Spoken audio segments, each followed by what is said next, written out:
xog laga helay dhinaca diblomaasiyadda oo soo gaaraysa warsidaha Puntland Times waxay daha ka rogayaan madaxda dowladda federaalka ee Soomaaliya oo soo gaaray codsi ka yimid ra'iisul wasaaraha dalka Itoobiya Dr. Abiy Ahmed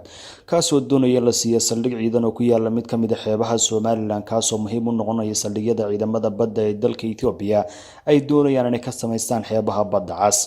dowladda Soomaaliya ayaa heshay dalabka ay dowladda Itoobiya ee ku wajahan la siiyo magaalada Zaylac si ay uga sameysan lahayn halkaas saldhig ciidan maadaama halka ay aad ugu dhowdahay xuduudda labada dal gaar ahaan Soomaaliya iyo Itoobiya.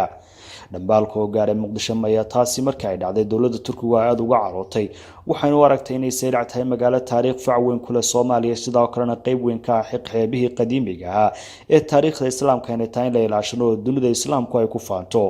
Turkiga ayaa casuumaad degdeg ah u fidiyay madaxweynaha Soomaaliya Maxamed Cabdulla Farmaajo oo uu dhawaan ku aadi doono waxaana la garan doonay waxyaabaha ka soo bixi doona maadaama walwalku uu sii kordhayo. wadahadal khadka telefoonka oo labada madaxweyne dhex maray ayaa intii uu socday laga wada hadlay arrimaha ku saabsan isballaarinta iyo xaaladaha siyaasadeed ee gobolka Geeska Afrika uu cagaha la sii galayo.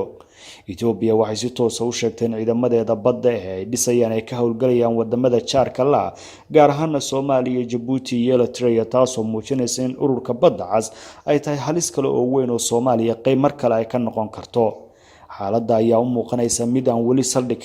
waxaana dowladda Itoobiya ay doonaysaa inay hesho mid ka mid ah xeebaha Soomaaliya si ciidamadeedu halka ay ugu noqdaan goobaha rasmiga ah ay ka shaqagelayaan.